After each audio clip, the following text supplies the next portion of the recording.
ang guhit ng para sa akin. Pagdadaig ipagsapalaran sa mga katatan ang pinagulat kaya naman check na saga. Good morning mga kachikas and welcome sa aking munting channel.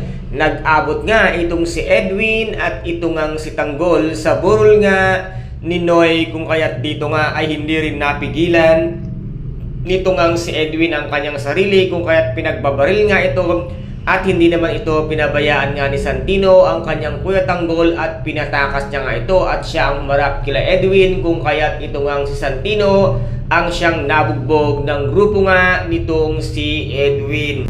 At dito ay naisipan na ngang dalawin nitong si Tanggol na kung saan nga naka-hospital itong ang kanyang Lola Tinding at ang kanyang Nanay Marites. Ngunit unang-una nga niyang nakita at nakasalubong ay itong ang si Roda, at dito ay nagkwento si Roda ng tunay na nangyari nga sa kanila. At dito ay tinanong siya kung kumusta at nasabi nga niyang malaki ang babayaran niya sa hospital at wala siyang sapat na pera. Tung kaya't dito nga ay talagang umiral na naman ang kabutihan ng puso nitong ang si Tanggol, ay binigyan niya ng tulong itong ang si Roda, pambiling gamot at pangbayad sa hospital bill.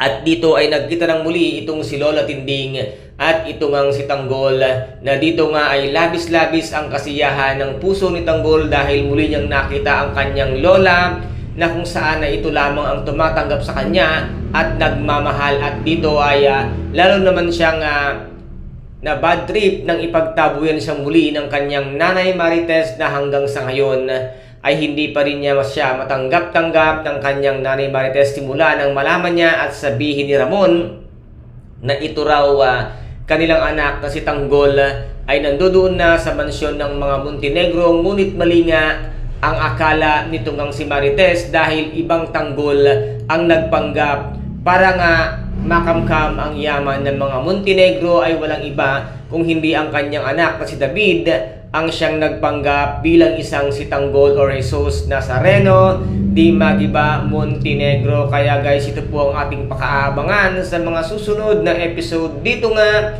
sa FVJ ang Batang Quiapo. At kung nagustuhan po ninyo ang aking videos for today, paki-subscribe na lamang po ng aking channel, paki-like and share para maging update kayo sa lahat ng gagawin kong videos. Maraming salamat po. Ingat, God bless, and bye-bye!